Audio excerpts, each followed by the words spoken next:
New ইয়র্কের canal স্ট্রিটে অবৈধ পণ্যের রমরমা ব্যবসা বন্ধে আবারও অভিযান চালিয়েছে এনওয়াইপিডি। পুলিশ ফুটপাত থেকে বিপুল নকল ও চোরাই পণ্য বাজেয়াপ্ত করলেও ব্যবসায়ীদের অভিযোগ, অভিযানের মাত্র ৩০ মিনিট পরেই বিক্রেতারা আবার পসরা সাজিয়ে বসে পড়েন। দীর্ঘ ২ বছরেও প্রশাসনের এই পদক্ষেপে কোনো স্থায়ী সমাধান না মেলায় স্থানীয়দের মাঝে চরম ক্ষোভ বিরাজ করছে। নিউ ইয়র্কের চায়নাটাউনের ক্যানাল স্ট্রিট এখন যেন অবৈধ কেনাবেচার এক অনিয়ন্ত্রিত বাজারে পরিণত হয়েছে।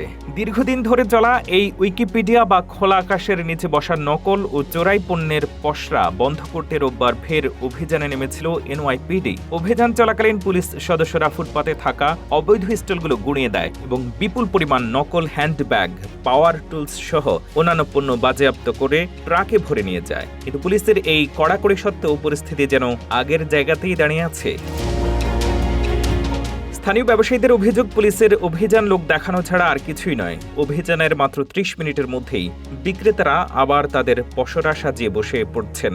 এক বিউটি স্যালুন মালিকের ভাষ্যমতে পুলিশ চলে যাওয়ার পরপরই তা আবার ফিরে আসে। এটি যেন এক অবিরাম লুকোচুরি খেলা। চায়নাটাউনের এই ব্যস্ত রাস্তায় ক্রেতাদের চলাচলের পথ পুরোপুরি রুদ্ধ করে দেয় এই অবৈধ বিক্রেতারা। এমনকি যে দোকান থেকে পণ্য চুরি হচ্ছে তার কয়েক ফুট সামনেই তা বিক্রি করার মতো ধৃষ্টতাও দেখাচ্ছে তারা।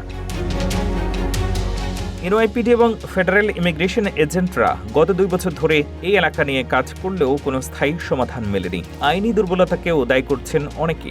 এপ্রিল মাসে ট্রেডমার্ক জালিয়াতির দায়ে একজনকে গ্রেপ্তার করা হলেও জামিনযোগ্য না হওয়ার অপরাধীরা আইনের ফাঁক গলে দ্রুত বেরিয়ে আসছে। একদিকে পুলিশের হানা, অন্যদিকে অসাধু বিক্রেতাদের ফিরে আসার জেদ। সব মিলিয়ে ক্যানাল স্ট্রিট এখন স্থানীয় ব্যবসায়ীদের জন্য এক দুশ্চিন্তার কারণ হয়ে দাঁড়িয়েছে। এই সমস্যার স্থায়ী সমাধান না হলে চায়নাটাউনের সৌন্দর্য এবং শৃঙ্খলা ফিরে পাওয়া কঠিন হবে বলেই মনে করছেন সচেতন নাগরিকরা।